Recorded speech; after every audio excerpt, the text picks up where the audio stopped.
In the parsha this week, we learn of the daughters of Tzlofchad, Machla, Noach, Hogla, Milcah, and Tirzah. These 5 girls, they come to Moshe and they complain. They make a complaint. They say, it's not fair. It said, our dad, he died. Uvanim lo hayolo. He didn't have any children. He didn't have any sons. Lama yigara shem avinu mitoch mishpachto ki ein loven. Why should we lose out? Why should our father's name be cut off from amongst his family because he doesn't have a son? Give us a portion of the land of Israel. Give us an inheritance amongst our family, amongst our tribe. And of course, they bring their dispute to Moshe, and Moshe says, you know what? Good idea. Hashem, he goes off and speaks to Hashem about it, and Hashem says, you're right. We're going to change the law. We're going to change the inheritance law so that these girls can have their inheritance. Rabbi Fran says an amazing thing that I want to add to a tiny little bit.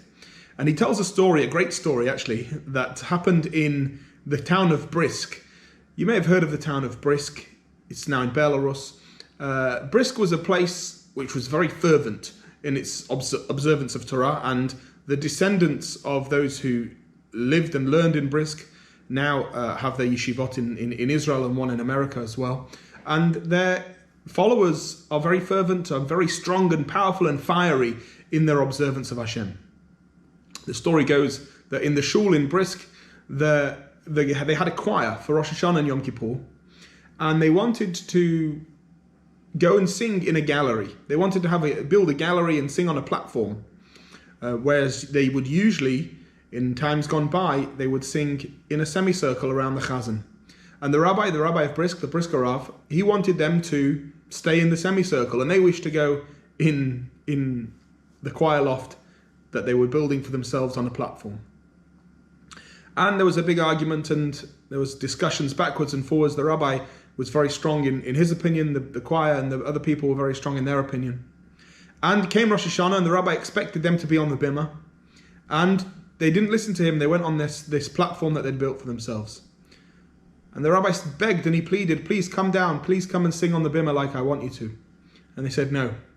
And suddenly, from the ladies' gallery, the mechitza opens, and the wives of the men who were singing in the choir started shouting at their husbands, how dare you disobey the rabbi? How dare you embarrass the rabbi in such a way?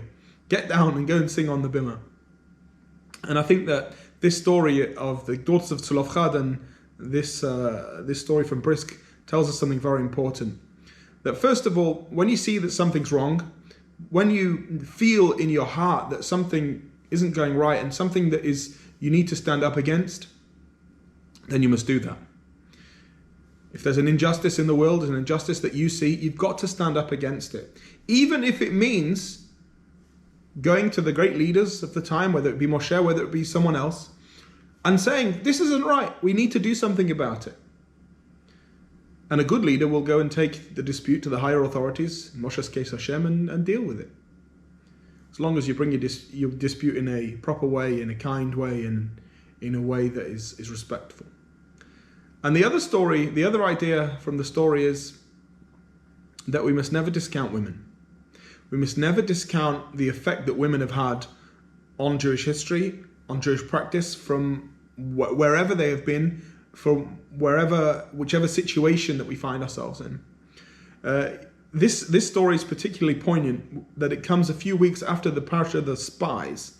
The spies were the 12 men sent to the land of Israel, and the nation rejected the land of Israel on their word and said, no, we don't want to go there. We want to stay in the desert. We want to return to the land of Egypt.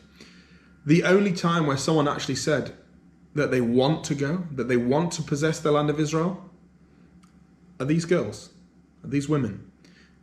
If we have a look at the golden calf, the men were the ones who built the golden calf, not the women. They forcibly removed gold from their wives in order to build the golden calf. Every time we've messed something up in Jewish history, it's been the men who messed it up and the women who've saved the day.